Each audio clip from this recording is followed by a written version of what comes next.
we need to go ahead and get a sponsorship for Four Loko, so you know what I mean. Hey, Your boy can we're have not cases we're on not going cases. we're not going to advertise no for local until they give us that sponsorship. That's what I mean. We gotta advertise. Hey man, I love Four I don't Locos. do I don't do.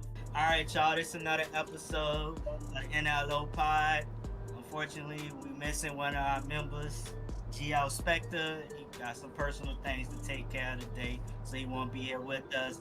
But other than that, we do have our boy Big John. Boy, what up, What's Big happening, man? John? We What's also happening? got Queen Pen. How you doing? And then also, if y'all see somebody else with the shades on, Danny Durag is back Danny with do us man. again. What's going on, Danny? What's happening? All right, all right, all right. So of course y'all know what it is. We come in here, just take out, enjoy ourselves, talk about different things going on. Right now, I'm gonna just start off with the WNBA. There's been some talks about if they should they lower the rim to make it easier for them to dunk. I'm gonna ask you, Jazz. I'm gonna start off with you. How you feel about that? You think they should lower the rim to make it to where they can dunk? What you think? I think that would definitely expand viewership and popularity. Um, as far as viewership and popularity go, you had the New York Liberty just won the championship. Shout out girls. Yep. You hear nothing about that. Like you gotta look it up to find that out. Whereas if an NBA team wins, you hear about it to the end of the world. So I feel like as men, I would like to know from y'all standpoint what y'all think can be done to expand viewership and popularity. Like, what can they do to get their viewers up? Definitely say, for me, when it comes to them dunking, I know once before we had, I want to say Lisa Leslie dunk before, and it was like, oh wow, she dunked. Candace Parker dunked too. But from a perspective, when we say lower the goal for them to dunk, what type of dunks are we gonna see them doing? Are we gonna see them just doing a regular or are we gonna see them coming out with a tomahawk? If I see a tomahawk, don't I'm gonna be like, oh, I gotta see her do that again. So, but in your question, I mean, fellas, what y'all say? What y'all think with the WNBA? Don't get me wrong, the WNBA had this year the exposure is getting out there. We've talked about it before. Caitlin Clark coming in the league and Angel Reese pretty much is caused them exposure. But from Jazz standpoint, what else can be done that you all believe that can help the exposure and popularity for the WNBA?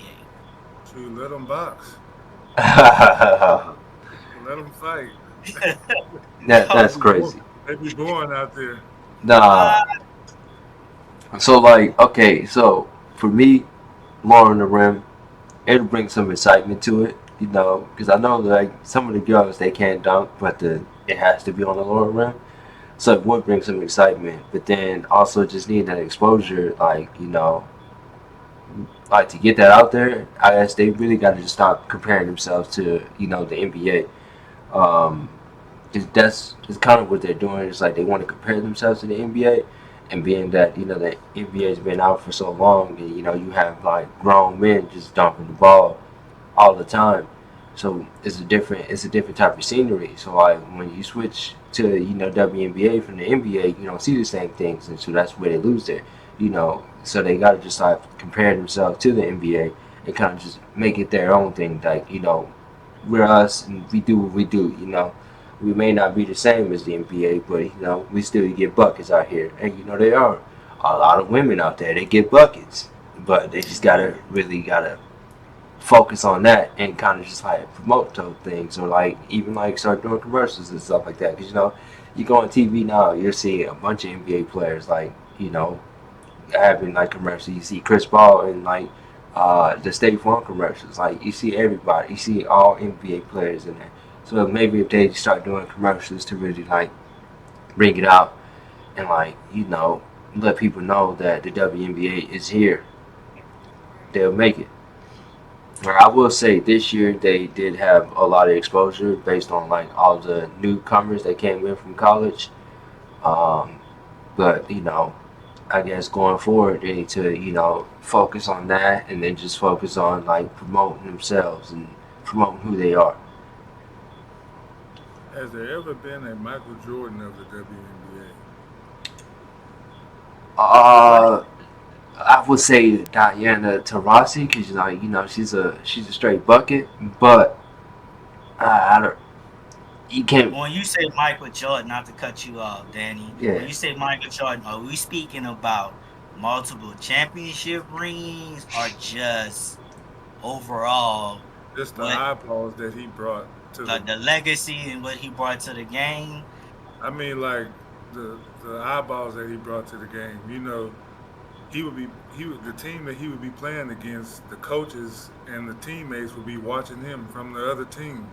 So it's like, has there ever been a female like Michael Jordan that's just polarizing? Like people looked at her and was like, you know, that's God playing basketball because that's how they can compared MJ. You I know, would back when he say was playing. one of them. I mean, Lisa Leslie was one of them. hmm Yeah, People would, when she played for the Sparks, that everybody was watching the Sparks. for sure. They was comparing. They literally was like they're like the Lakers at that time. The Lakers was good. The Sparks was good. Then when she retired, Candace Parker came in. So yeah. when she left, they like, can Candace Parker fill her shoes? You had Cheryl Swoops now. Cheryl Swoops was pretty good too. So from your perspective, I'm gonna say I would personally say in the WNBA, they didn't have just one person. They had multiple women that would bring eyes to the game, but not to the level of MJ because first of all, as y'all mentioned, MJ was in commercials. He had his shoes. Now, don't get me wrong. Now, lately, the WNBA players they had a commercial. I don't know if y'all seen. There's a CarMax commercial. They hmm had Stu Bird, Agent Wilson, China, and Sabrina. It was all in the car. Pretty much a commercial. So they're starting to get that type of exposure. But back in the day, did any WNBA player have a shoe deal? No. Nah, Now, the that's not first, good. now right now, Caitlin Clark got a shoe deal with Nike. Hats off to her. She got a shoe deal. You got Sabrina, other Sabrina got Sabrina. a shoe and deal. she got her So own shoe. She on number two now. exactly. So and like I say in your answering your question about MJ, I say no because there's a lot of women that was just looked over. John, you were talking about was something that to give the women some exposure is boxing. Now, I would say this: they already boxing. Personally, watching women's basketball, they're more physical than men. They are not soft. They Really? they are not soft. Caitlin Clark had several times she was getting beat up. They wasn't calling fouls. Other I remember players that. getting beat up in the paint. Angel Reese was getting beat up. You got Agent Wilson, she be getting beat up. Like they play physical. So it's more to it that they need. And I just think that in a perspective, as you say, that you shouldn't compare to the NBA. But ultimately, I do feel like the NBA should at least assist with their exposure to help them out. If I can speak on that, the WNBA has been around since '96, right? So y'all are speaking to women just now getting shootings and being in commercials, and I don't know as far as old commercials how much exposure there was, but like, why do y'all? Or no, let me backtrack. If you look at it, if I'm not mistaken, I saw something that said WNBA players make 250,000 a year, whereas you have the 12th player on an NBA bench can see 250,000 a game. So do y'all think maybe if the women made more, that would affect how they play or Nah, I So, wouldn't say that. so like with the money aspect, like, cause that conversation has been brought up a lot. So, the NBA puts their players pretty high because of how much exposure they do have and how much they do get out there. And with the WNBA, you don't really have that exposure. So like if the WNBA isn't making money as a whole, they can't really pay their players as much because then they'll go in debt because then they won't get the same viewership as they want, and the viewership isn't consistent as they need it to be. So once they get there, then they can start paying their players a little bit more. But now that it made it easier for the women to actually start getting like different brand deals or just getting any type of brand deals. Because look at Angel Reese, she get brand deals like left and right. She got a brand deal with UGG. Like, come on, like she's getting deals, but it's just they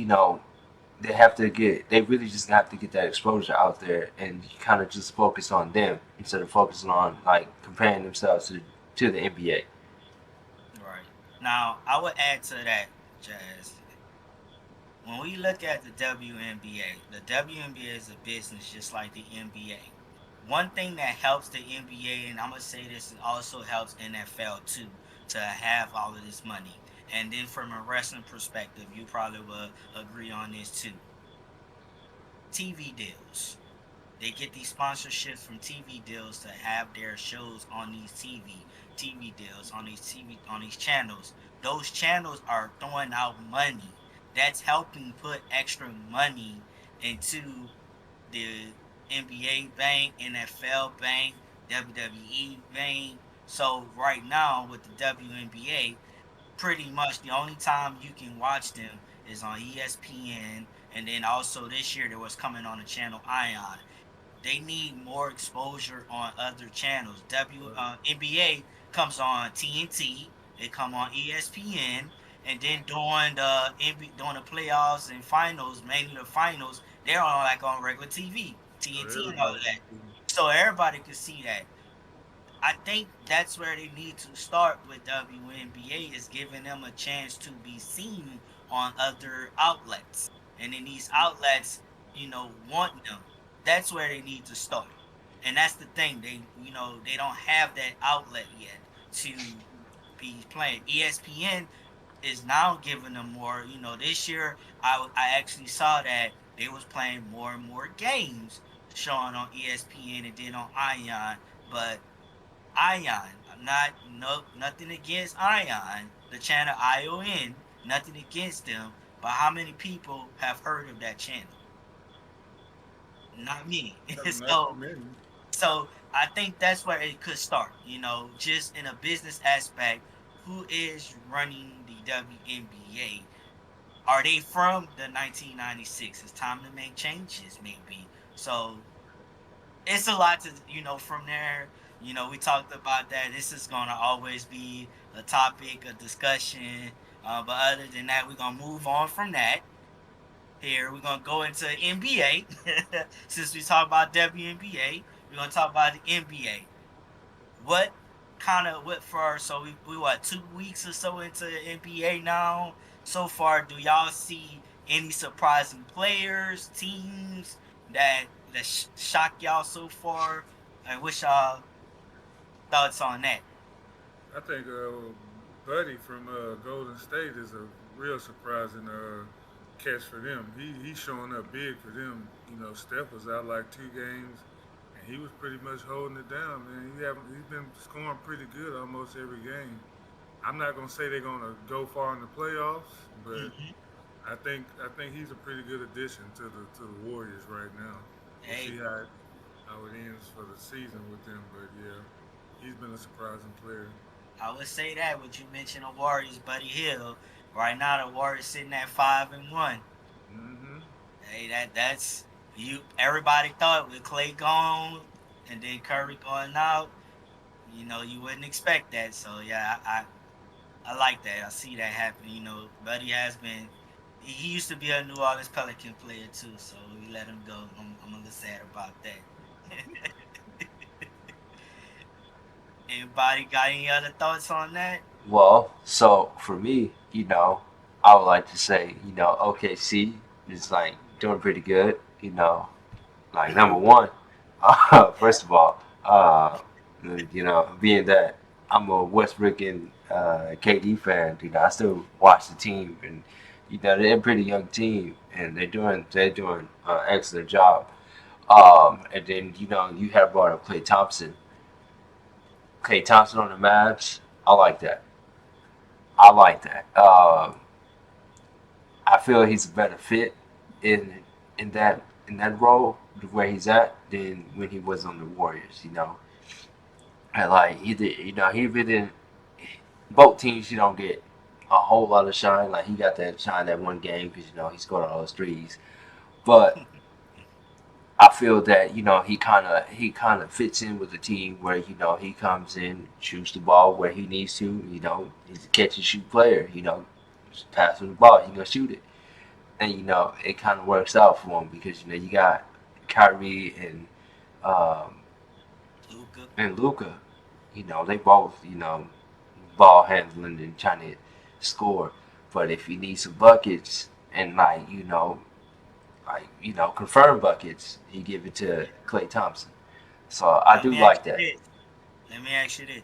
Do you think Clay is fit more comfortable because in a sense he more like the third man and not the second man or the go-to man? Because as you mentioned, you got Kyrie, who is a genuine point guard. He's a general, he's a floor general, and then you got Luca, who's a scorer. Kyrie can get you the ball, and as you mentioned, Clay is a set shooter. You think is it because more players are keying on Luca? They're keying on Kyrie with the ball skills. Do you think he's having a better chance of, being able to hit them shots because of that, or it's just because overall he is a good player too?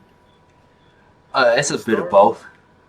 He's starting, yes, Yeah, he is yeah, starting. it's a bit of both. Cause with the for the Warriors, they were more of like a fast-paced team. So like the whole team was always constantly moving.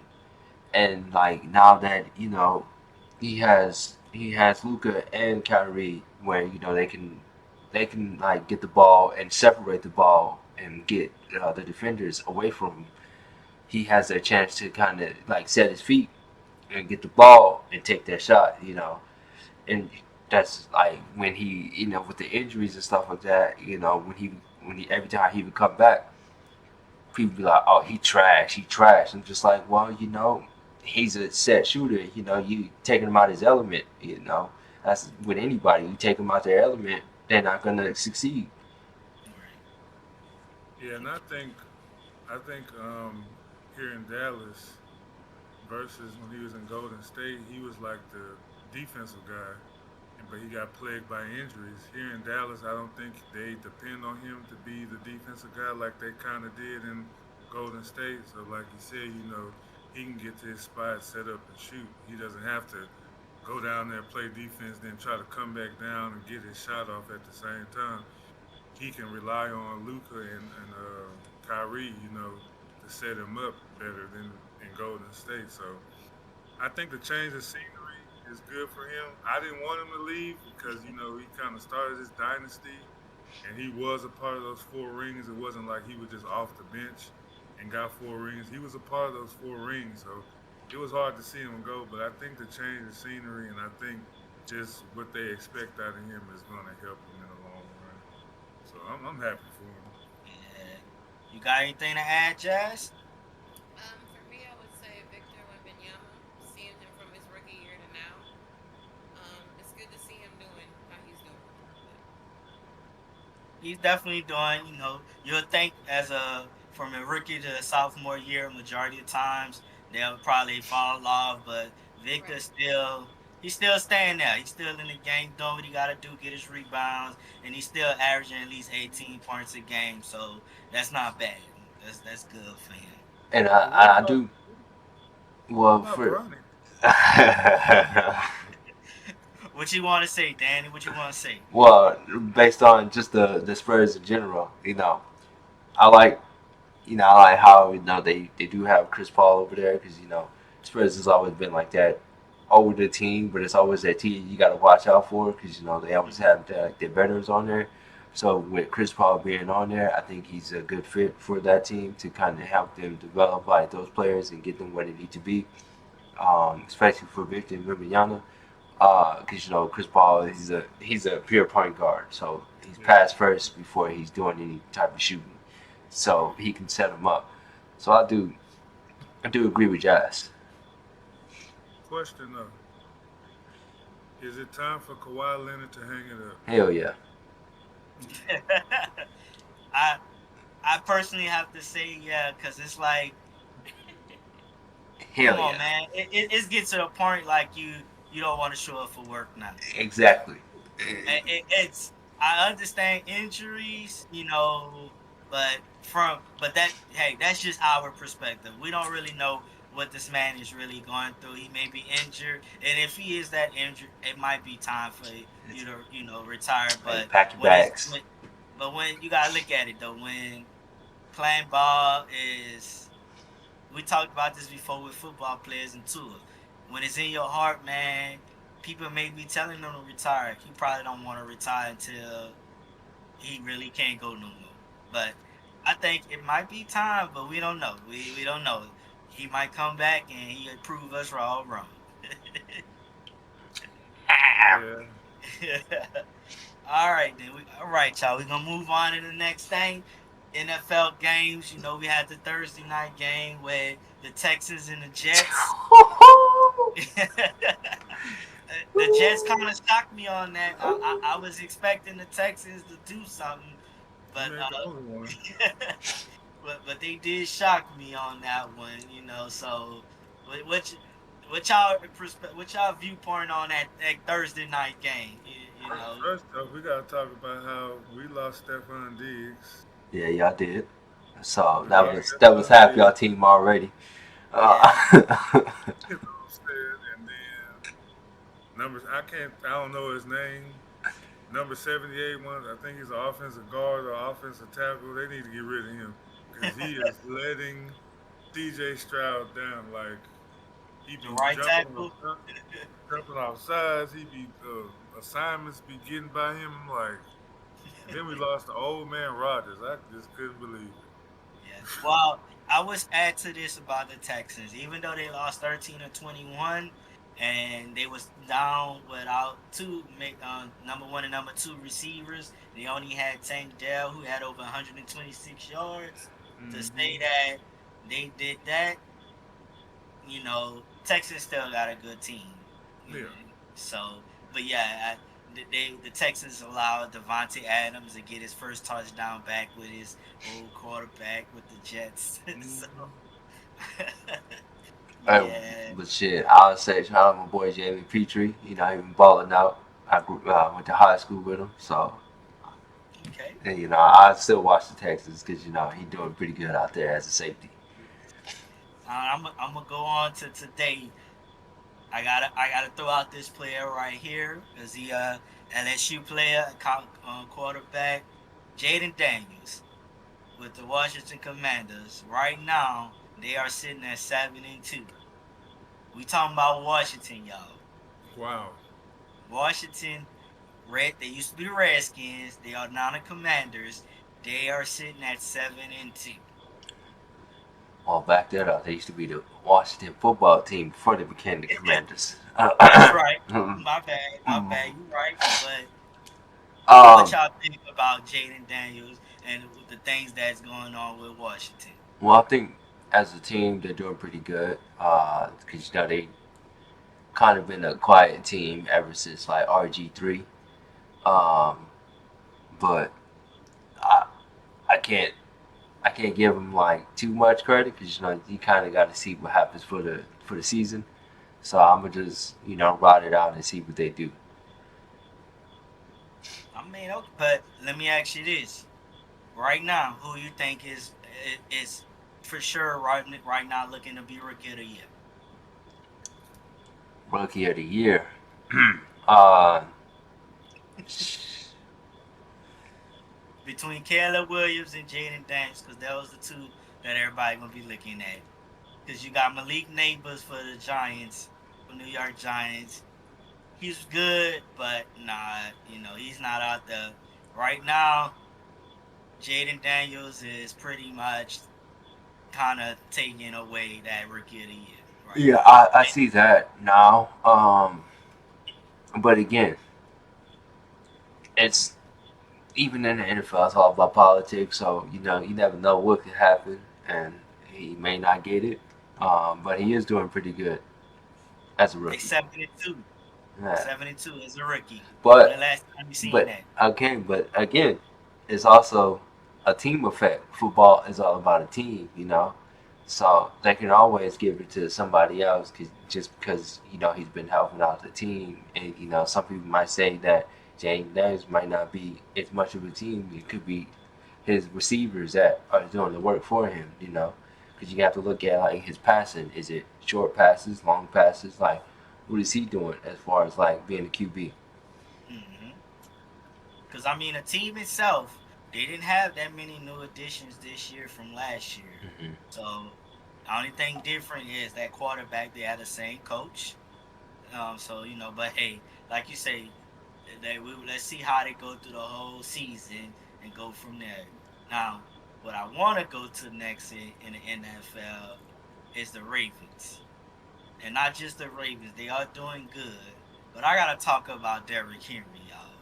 This man here, every game so far, he seemed almost be close to rushing 100 yards. I think he almost 30 years old. I want to say, but the way he's running, he's not running like an old running back. He still could go. What y'all think is going on with that? Because Derrick Henry today, he had over 100. He had 106 yards with 2 rushing touchdowns. I think he changed up his diet, didn't He did. He he? I kind think that's of. something that's helping him out. And it could be, they got a spy on what's the quarterback's name? Lamar Jackson. They got a spy on him, so I think that kind of opens up lanes for Henry too. But I think just like Clay. I just think it's a change of scenery that's also boosting him. Like he's excited to be somewhere else, and I think that's helping him Because as well. he's leading the league in rushing yards and touchdowns right now. He's That's leading what's the. up. He has over 1,000 yards rushing and 11 touchdowns already right now, and they are already in week number 9. And they blew out Denver today. And they did. They did. That looked like a Dallas Cowboy team, man. Oh man. It was we, 41 we to we got 10. we got to throw out the Hey Cowboys. man. What's going on with America's team, y'all? Shit. Man, they ain't been America's team in forever since the 90s. I don't even know why they still got that nickname. Patriots is a real America's team, even though we really ain't doing much this season either. But you know, He said the the Patriots. Patriots, man, the Oh my Patriots. God. Yeah, The man, Patriots. the Patriots. He Hey said the man. Patriots. The Patriots. We're 2-7, kind of like the Saints. Yeah, it's time for a rebuild with the Saints. I So mean, I'm not gonna go into that. We got all the players out the way. I'm not gonna go into the Saints at this part. I feel like it's time for a rebuild. We got a lot of old players. The Saints probably need to let go some of those old players, get rid of the money, and just start all over. Life after Drew Brees, life after Sean Payton. They should have been did it. Now they're kind of forced to it. Yeah, it's time at this point.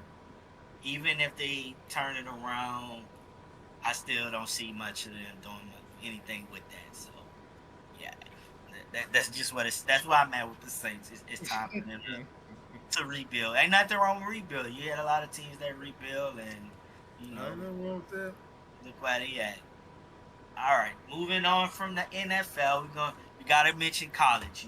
College this year they expanded their playoffs. They're gonna have a 12-team playoffs right now, and just kind of looking at the top 12 teams as of today.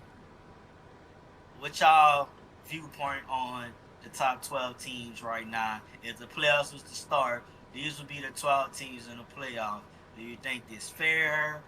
Is it other teams that you think that's in the top 25 that should have a chance, that should be in the playoffs? Like, just Michigan, again, just from right now.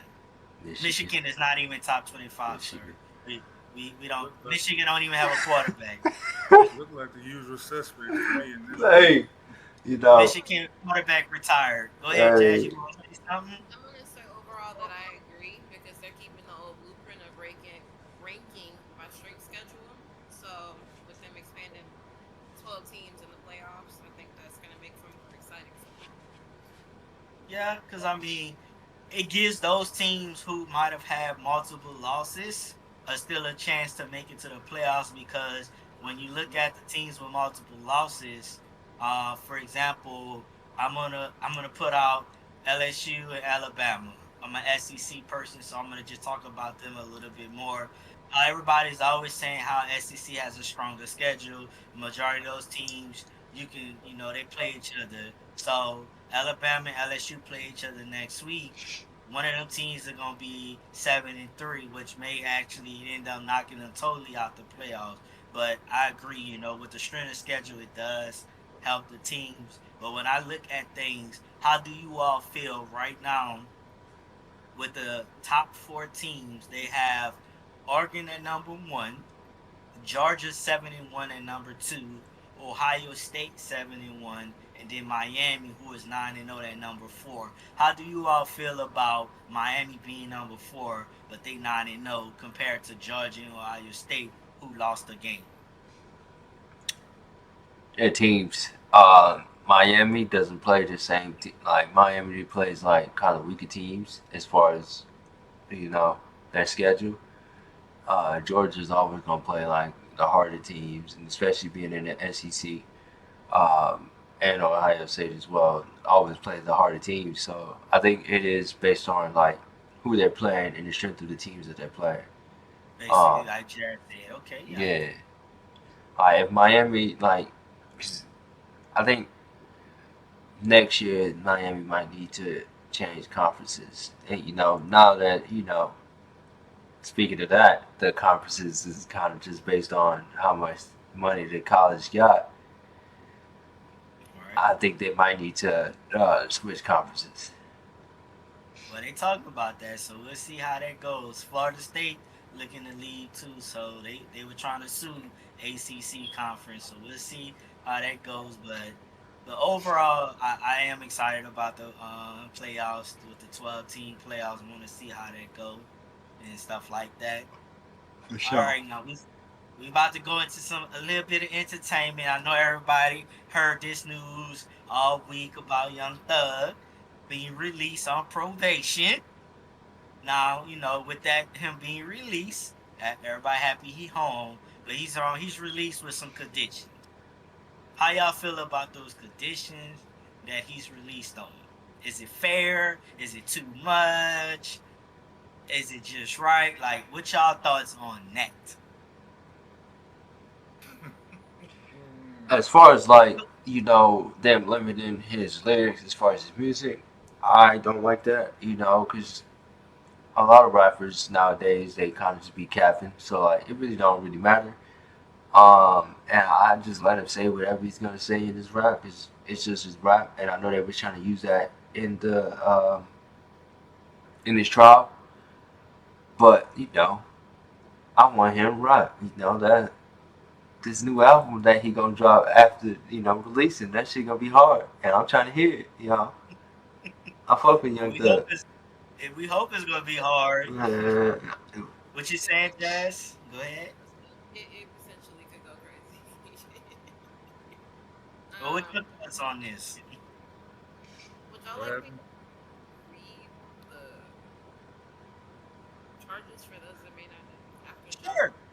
Go ahead. Go ahead. If you wanna, you go ahead, Jazz. You can read the his all his conditions for those who may not know all the conditions he has. Go ahead Okay. and read it for the audience.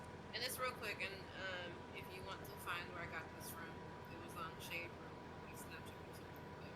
But so the judge gave him a 40-year sentence, inclusive of 5 years in custody, but commuted to that time served, plus 15 years of probation, and backloaded 20 years in prison if he violates his probation, which means he's headed home now. So Huh? with that, basically, if he violates his probation, he's going back to jail for 20 years. Yep. Ooh. Now, I did hear that some of his conditions is he can't live in Atlanta no more. I want to know how hard that's gonna be for him. Right. I I personally don't think it's that hard.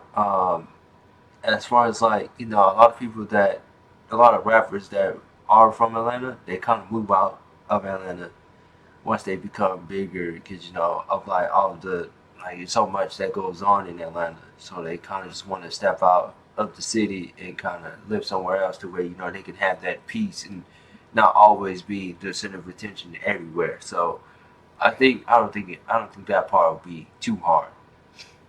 Okay, yeah, that makes sense. And I mean, I know part of that is he could still visit Atlanta, for different occasions with family, things like that. But he has to be gone within 48 hours. So, you got any thoughts or so, John? Mm. I think I'm an eyeball out. I wasn't like I was kind of indifferent when they said he's coming home. Same thing with Lil Durk. I'm like, if he did the crime, why y'all like free Durk, free Durk? I'm like, if he did it, And it he is needs free to go dirt, to jail. free dirt. What? It's free Nah, dirt. man. I don't know. I ain't the biggest fan of Young Thug or Lil Durk. I So like both of their I music, mean, so you just gotta have an open ear for some good music. You know what I mean? I, when That's they all said it when they is. said he was coming home, I'm like, I guess good for uh, him. I mean, I just think that um at their age, like you should know if you're a high profile rapper and the eyeballs are on you, you shouldn't be making mistakes that you're making. I mean, the RICO charges, the murder, the hire for murder charges. I don't know. I'm just not for that free little dirt. I'm happy young thug coming home. I'm like, because I don't know if they really did it or not. You know what I'm saying? This was the longest trial in Georgia history. Young Thug's case. That's the longest trial in Georgia history. It was so many ups and downs with the prior judges. Even Young Thug said it before he left. He was like, the judge, he said, you're pretty much the reason I'm going home. You've been fair because there's just so many lies being told and stuff like that. So I don't know what's true and what's not, but at least he get to come home and recoup that money for his family because I know he had to spend a whole bunch of bags for his lawyers and stuff. Get to be with his kids, so that part's good. But I I'm was indifferent. on the kid thing, with him saying that after after the verdict was read or whatever, he talked about having his kids at home and how much they miss him. So, as far as I'm concerned, I truly hope that he meant everything that he said on that front and that he acts accordingly, and that right, he wasn't just saying that. right. Hopefully, he's changing. Right. Because I know part of that deal as well is he has to have community service and he has to volunteer with against gang violence and things like that. So hopefully he has learned his lesson, and nothing wrong with giving somebody a second chance, especially if they learn their lesson and they take that second chance and do something with it. And if we see him doing something good with it, helping a younger generation not make mistakes like him, and I think that'll be a good fit. So we'll see how this plays out, something like that. So we're gonna see Right. how that goes. But Right. overall, y'all, that's it. That's it for the podcast tonight. Hope everybody enjoy it. Catch us next time. Peace. Peace. Peace. Peace out.